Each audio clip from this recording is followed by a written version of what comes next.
All right, so check this out. Bill Simmons was on his podcast and he rips apart all the Steve Nash controversy that was going on, whether or not Steve Nash got his head coaching job on the sole purpose of it being because of white privilege. Put a Raptors jersey on, just openly root for them. He must have some sort of vice against Boston. Anyway, that was the end of Homer Corner. Now, Bill, the podcast host, is back. All right, quickly, just want to talk about the Steve Nash thing. I know you covered a little on your podcast. One of the dumber basketball stories of the last year.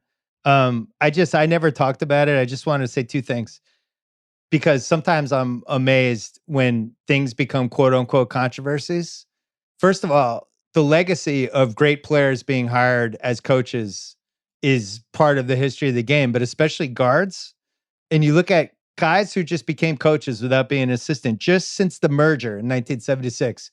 Doc Rivers, Jason Kidd, Isaiah Thomas, Steve Kerr, Mark Jackson, Magic Johnson, Danny Ainge, Jerry West, Reggie Theus, Doug Collins. This is a thing that happens over and over again in the league because I think teams feel rightly so that guards tend to have the best sense of how a game is played. They're in leadership positions and just how it goes. Plus, Willis Reed, Larry Bird, Paul Silas, Billy Cunningham, all of them became head coaches right away, too. Don Nelson was an assistant for a year. So that was one thing.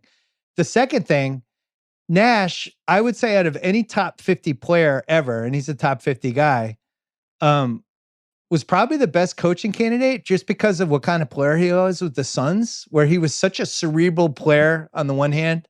The understanding that he has for basketball is so high level, but on top of it was a beloved teammate and leader.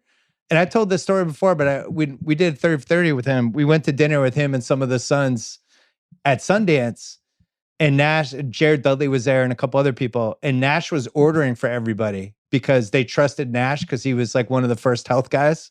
And Jared Dudley's like, Steve, should I get this fish with the butter on it? And Steve's like, I mean, the guy is like a beloved whatever. And people always thought, well, if he ever wants to coach, the guy would be an amazing coach. But which brings me to the third piece, which is he didn't want to coach because he got divorced. He got remarried. He had small kids. He wanted to be with his kids. He's carved his whole life out the last 4 or 5 years to be with the kids. That's the third piece.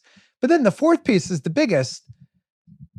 Who do you think hired Steve Nash? It wasn't Sean Marks. It wasn't Joe Tsai. It's fucking KD and Kyrie. Who do you think got rid of Kenny Atkinson? If they wanted Kenny Atkinson to stay the coach, guess what? They would have kept Kenny Atkinson.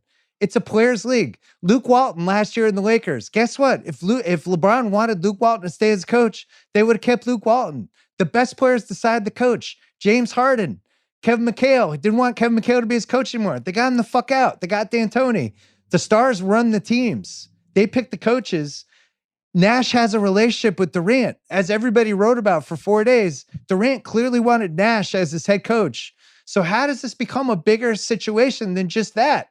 That this guy is a top 50 guy who everybody thought would be an awesome coach if you ever want to do it. And KD wanted him as his coach. Done. There's no story. All right. Quick parent corner.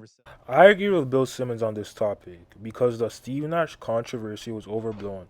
Did he deserve the job? Yes, he did. You know why? Because he had a relationship with Kevin Durant. You know why all of Giannis's brothers are getting signed every year, even though they don't touch the court? It's because they're Giannis's brother.